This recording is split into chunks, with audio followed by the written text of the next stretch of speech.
E se a história do nosso planeta não for apenas sobre rochas e dinossauros, mas sobre 3 grandes eras de consciência? Nesta análise, a gente vai explorar uma ideia muito poderosa, a de que estamos vivendo uma transição tão gigantesca quanto o surgimento da própria vida. Para começar, vamos mudar um pouco a perspectiva. A Terra não é só um planeta. É um sistema fechado, quase como uma nave espacial. Tudo, absolutamente tudo que a gente precisa para sobreviver já está aqui a bordo, enquanto viajamos pelo cosmos. Só de pensar assim, muita coisa já muda, né? E essa ideia de um planeta vivo, de uma nave viva, tem até nome. É a hipótese de Gaia. O que ela diz é que a Terra funciona como um único e imenso organismo que se autorregula. Cada parte, sabe, das menores bactérias até os imensos oceanos, tudo trabalha em conjunto para manter o planeta habitável. Ok, mas para a gente entender onde estamos agora, primeiro a gente precisa fazer uma viagem no tempo. E é uma viagem longa, de bilhões de anos, lá para os primórdios bem violentos do nosso planeta. Olha, durante a maior parte da história da Terra, por mais ou menos 4 bilhões de anos, os eventos que mandavam em tudo eram geológicos. Era um mundo de fogo, de gases tóxicos, de reações químicas, um lugar assim totalmente inóspito para a vida do jeito que a gente conhece. Mas aí, conforme o planeta foi esfriando, os oceanos se tornaram uma espécie de sopa nutritiva. A energia das tempestades, da radiação do Sol, tudo isso agiu nessa sopa e deu origem às primeiras moléculas mais complexas. Foram os primeiros tijolinhos da vida. E esse foi o ponto da virada. A partir daqui, a força mais transformadora do planeta não seria mais a geologia, e sim a própria vida. Começava então a segunda grande era. A mudança foi radical.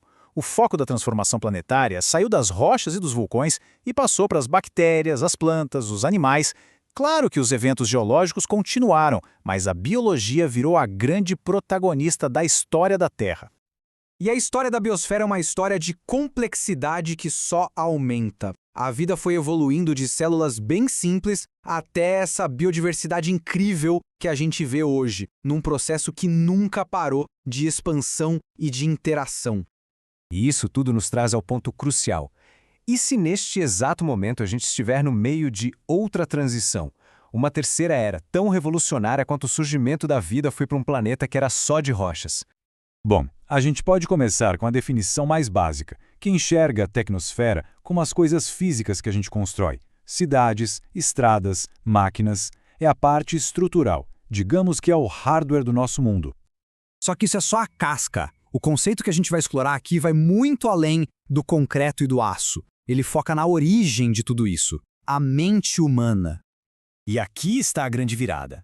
Se a primeira era foi moldada pela geologia e a segunda pela biologia, a terceira é moldada pela mente.